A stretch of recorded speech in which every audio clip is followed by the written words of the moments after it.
Les jeunes amoureux de football des catégories U16, U17 et U18, issus de plusieurs centres de formation et aussi des quartiers de la cité cosmopolite, ont pris d'assaut le complexe sportif du quartier, Yobou Lambert, afin de prouver à la marraine Aminata Ndiaye qu'elle n'a pas eu tort d'organiser un tel tournoi qui vient meubler leurs vacances autour du thème « Non à l'immigration clandestine ». Le chemin de la Méditerranée est un cimetière flottant. Il y a beaucoup de violences physiques qui vous attendent là-bas. Informez vos parents de vos projets. Et aujourd'hui, le gouvernement se bat aussi pour l'insertion professionnelle de la jeunesse. Il faut faire confiance à nos gouvernants au lieu d'aller se donner à la mort.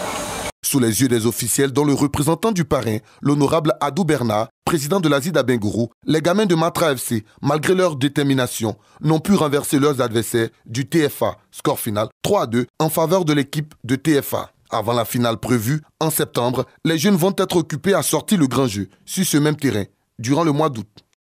Il est 16h ce samedi 6 août 2022 à Divo. Le stade municipal est plein à craquer. Autorités administratives et traditionnelles, guides religieux, personne n'a voulu manquer la grande finale du tournoi de la jeunesse unie de Divo. Une compétition pour promouvoir l'entrepreneuriat. Dans cette compétition, l'équipe victorieuse se verra soutenir financièrement son projet. Donc je pense que ça, c'est à saluer. Les projets ont été analysés par le soin d'un cabinet et il y a 32 projets qui étaient pertinents qui ont été retenus.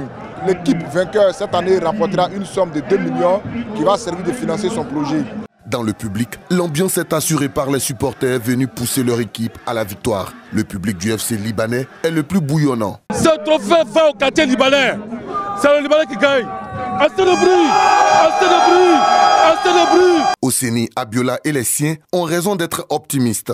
Face à une belle équipe de Dialogue 1, FC Libanais en orange et blanc est tenu en échec au terme du temps réglementaire, mais l'emporte finalement au tir au but grâce à ce tir de Salomon. On a attaqué sans lui, ça qui s'est blessé. On a joué sans lui. Bon, par la grâce de Dieu, aujourd'hui, ce soir, on a remporté le trophée. Un sacre célébré comme il se doit dans les rues du quartier libanais. La cérémonie des récompenses a été l'occasion de célébrer les différents acteurs. Doumbia Mustafa de Dialogue 1 est désigné meilleur joueur. Celui du meilleur buteur est revenu à Fofana Suleiman.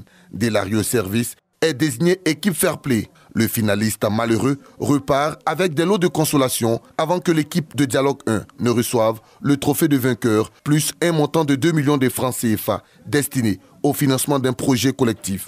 Débuté le 2 juillet 2022, 32 équipes ont participé à la 3e édition du tournoi de la jeunesse unie de Divo que les jumeaux suprêmes, Fousseni et Alassane Diakité, entendent pérenniser.